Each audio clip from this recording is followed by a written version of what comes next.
ஆனா யாரை பயன்படுத்த முடியும்? சும்மா ஞாயிற்றுக்கிழமை 2 நாள் ஒரு 2 மணி நேரம் வந்துட்டு போறவங்களை பயன்படுத்த முடியுமா? முடியாது. இப்போ நீங்க ஆபீஸ்ல இருக்கீங்க. யார அந்த நான் சொல்ற பிரைவேட் கம்பெனில நீங்க நல்லா கவனிச்சு பாருங்க. யார ஆபீஸ் உயர்த்தும்னு பாருங்க. அவன் சின்சியரா ஒர்க் பண்றவன கண்டிப்பா என்ன செஞ்சுட்டே இருப்பாங்க? பார்த்துக்கிட்டே இருப்பாங்க. ஒரு நாள் வரும், நான் கவர்மெண்ட்ல கேள்விப்பட்டிருக்கிறேன். இந்த மிக முக்கியமான போஸ்ட்ல என்ன பண்ணுவாங்களாம், ஆபீசர்ஸை கவனிச்சுக்கிட்டே இருப்பாங்களாம், போலீஸ் ஆபீசர்ஸை. இந்த லஞ்சம் வாங்காத ஆபீசர்ஸ்னு ஒரு லிஸ்ட் இருக்குமா அவங்க கிட்ட கவர்மெண்ட்ல. சில முக்கியமான பொறுப்புகளை அவங்க கையில தான் ஒப்படைப்பாங்களாம். நார்மலா இருக்கிறது வேற, சில ரகசியமான சில காரியங்கள் செய்யணும் அப்படின்னு அந்த தப்பு பண்ணாத ஆபீசர்னு கொஞ்சம் பேர் கவனிச்சுக்கிட்டே இருப்பாங்களாம். அவங்க தூக்கி அவங்க கையில கொடுத்துருவாங்களாம். இவர் நார்மலா தான் வேலை பார்த்துட்டே இருப்பாரு, ஆனால் இவருடைய உண்மையை அவர்கள் பார்த்துக்கிட்டே இருக்காங்க.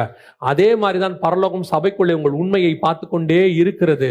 எவ்வளவு உண்மையா ஆண்டவருக்கு இருக்கிறாரு. சில ஆட்கள் பாருங்க, வந்தபோது அவனால முடிஞ்ச ஊழியத்தை இங்க செஞ்சுட்டே இருப்பான். யாரும் அவனை சொல்ல மாட்டாங்க, கேட்க மாட்டாங்க. அவங்களே கேட்பாங்க, ஏதாவது மினிஸ்ட்ரி இருக்கு, ஏதாவது செய்யட்டுமா, ஏதாவது பண்ணட்டுமா, கேட்டுட்டே இருப்பாங்க.